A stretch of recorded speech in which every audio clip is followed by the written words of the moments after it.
Palmeiras, o líder do campeonato tá de folga essa semana, de folga dos jogos oficiais, porque tá treinando muito.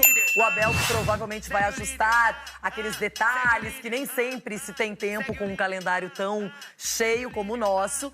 E a presidente Leila resolveu trabalhar ainda mais, foi até o Rio de Janeiro, conversou com o presidente da CBF para falar sobre arbitragem e também comentou a venda do Gabriel Veron, que foi rápida, repentina. A semana é de folga para o Palmeiras, já que o time não disputa mais a Copa do Brasil. Mas apesar da rotina intensa de jogos, isso não é um fato a ser comemorado. Ainda mais da forma como aconteceu a eliminação. O clube se sentiu muito prejudicado após a CBF admitir que não traçou a linha do impedimento na origem do pênalti sofrido por Jonathan Calleri no confronto das oitavas de final com o São Paulo. A presidente do clube participou de uma reunião da comissão de arbitragem no Rio de Janeiro com outros mandatários do futebol brasileiro e reforçou sua indignação. Em vista de tudo que ocorreu, estou aqui hoje pleiteando que esse fato sirva como divisor de águas, né, para o futebol brasileiro, que isso não volte a acontecer. Retirar o direito do Palmeiras de participar de um campeonato extremamente importante. Um prejuízo milionário, um prejuízo esportivo. E eu, como presidente do Palmeiras e também como investidora, eu fico muito preocupada. Leila cobrou, acima de tudo, punição aos árbitros. Inclusive, a própria CBF reconhece o erro, não é? E aí, o que eu falo também é que nós não podemos banalizar o erro. Não pode errar. Eu sou a presidente do Palmeiras, sou presidente de diversas empresas, eu trabalho para não errar. O erro tem que ser exceção. E pelo que eu vejo, as pessoas tratam com muita banalidade. Não pode ser assim, o árbitro não pode errar. E se errar, ele tem que ser punido. A ideia da comissão de arbitragem foi discutir melhorias, especialmente para o VAR. Eu vim aqui para isso. Fez uma apresentação muito bonita de PowerPoint, entende? Mas quando eu administro o Palmeiras, quando eu tenho que pagar as contas, não é com PowerPoint, é com atitude, tá? Então eu espero, do fundo do coração, eu estou otimista para que a partir de hoje, não é? A arbitragem seja tratada de uma outra forma. Fora da Copa do Brasil, o Palmeiras mira o Brasileirão, onde é o líder após o fim do primeiro turno. E a Libertadores, claro, com a possibilidade de ser tricampeão consecutivo, algo inédito no Brasil.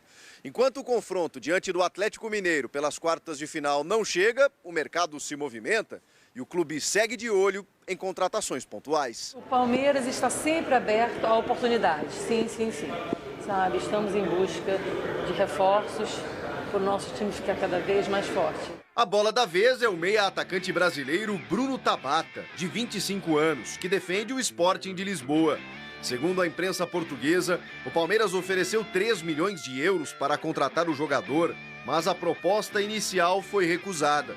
Agora o Verdão prepara uma nova investida, já que os lusitanos querem pelo menos 5 milhões para recuperarem o valor investido. Com características de um meia armador, mas que atua pelos lados também, a ideia é repor a saída de Gustavo Scarpa, que se despede ao final do ano para jogar na Premier League pelo Nottingham Forest.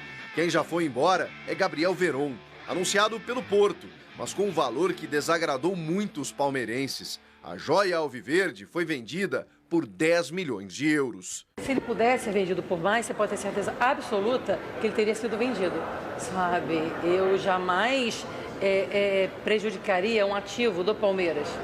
O Veron, ele foi vendido pelo valor dele hoje, que o futebol é hoje. O que foi há 2 anos e meio atrás, meu caro, eu já tive 20 anos, eu não tenho mais, entendeu?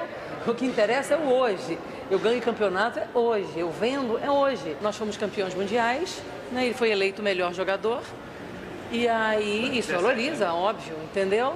Sabe? E hoje, em virtude de lesões, em virtude de ele não ter participado de muitos jogos, entende? Uma vida extracampo meia difícil, complicada. E aí o melhor para o atleta e o melhor para o Palmeiras foi negociá-lo, não tenho dúvida. E eu torço para que ele faça muito sucesso na Europa, muito sucesso, entendeu? E que retome esses valores que vocês acham, entendeu? Que ele vale. Aí, semana de uma folga forçada para focar no próximo compromisso pelo Campeonato Brasileiro. No sábado, o time de Abel Ferreira encara o Ceará, algoz da primeira rodada no Allianz Parque, em uma das duas únicas derrotas da equipe na competição. Aliás, o Palmeiras reencontra o Castelão, palco da última vez que perdeu como visitante no Brasileirão. Faz tempo, hein? Isso foi na 34ª rodada do ano passado para o Fortaleza. Bom, tem vários assuntos. Ela comentou, a Leila Pereira, sobre a venda do Gabriel Veron e falou que ela também valia muito mais quando ela tinha 20 anos, ainda tirou uma casquinha, brincou. Agora, realmente foi uma venda muito rápida e provavelmente, Denilson, a avaliação interna foi feita. As pessoas que cuidam e gerenciam o futebol, e não é só a comissão técnica. O Palmeiras tem um grupo, não é, que cuida da carreira, dos investimentos, que monitora jogadores.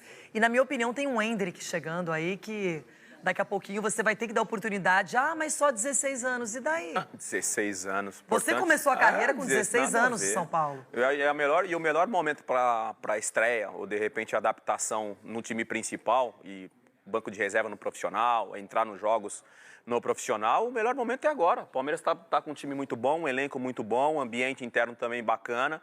Então o Endrick assinou seu primeiro contrato como profissional, ele vai ter a oportunidade com certeza e não vai demorar muito tempo não. Em relação ao Veron, chama a atenção, sim, a venda repentina de um jogador jovem. Assim, ele sofreu muito também com lesões no Palmeiras. Né? Eu não lembro de um momento dele ter tido uma sequência tão grande com o Palmeiras. O fato da indisciplina na semana importante de clássico acabou prejudicando um pouco a imagem dele. Mas foi para um time forte também de Portugal, né? Então agora tem um pouco de paciência em relação ao Verón, a adaptação, que a gente vê jogadores batendo e voltando do futebol europeu. É um jogador bom, tem velocidade, provavelmente vai se adaptar com uma certa facilidade no futebol europeu. Agora, outro jogador, ainda jovem também, é o Bruno Tabata, que está no futebol português e que está nos planos do Palmeiras. Uma proposta foi enviada. Até agora ainda não há uma negociação, mas é um jogador que saiu das categorias de base do Galo e que nós não vimos atuar muitas vezes aqui no Brasil por conta disso. E o Palmeiras, que tem esse monitoramento que eu acabei de falar, já estava de olho e está tentando repatriar o atleta. Repatriar, sim. O Scarpa, ele é um jogador canhoto, né? Ele jogou pela seleção de base, aí na seleção brasileira de base.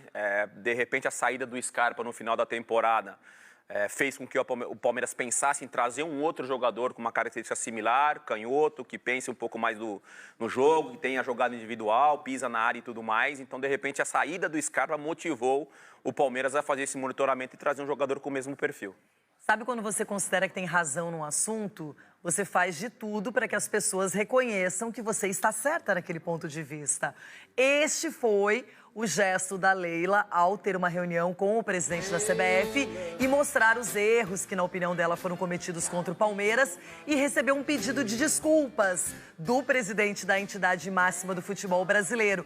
E diz que espera que agora, para o segundo semestre, a arbitragem melhore. Ou seja, já fez aquela pressãozinha direta e reta, né, Dedê? Loirão, assim, todos os presidentes, enfim, os gestores do futebol brasileiro, dos clubes brasileiros, praticamente estiveram lá nessa reunião, né? E com certeza a arbitragem, né, o CNM, que é o chefe de arbitragem, provavelmente pediu desculpa para todos. Porque a gente está tendo erros constantemente dentro desse Campeonato Brasileiro. Encerramento de primeiro turno, a gente falou muito mais de erro de arbitragem, não só dentro de campo, mas também com interferência do VAR. E esse tipo de reunião também serve para esclarecer. Tem, obviamente, uma pressão para melhorar em relação à arbitragem do futebol brasileiro. Espero que nesse segundo turno a gente consiga falar mais de desempenho dos clubes do que da arbitragem. Tomara, não é? Porque a arbitragem realmente vem aprontando muito. Agora, quem voltou para o Atlético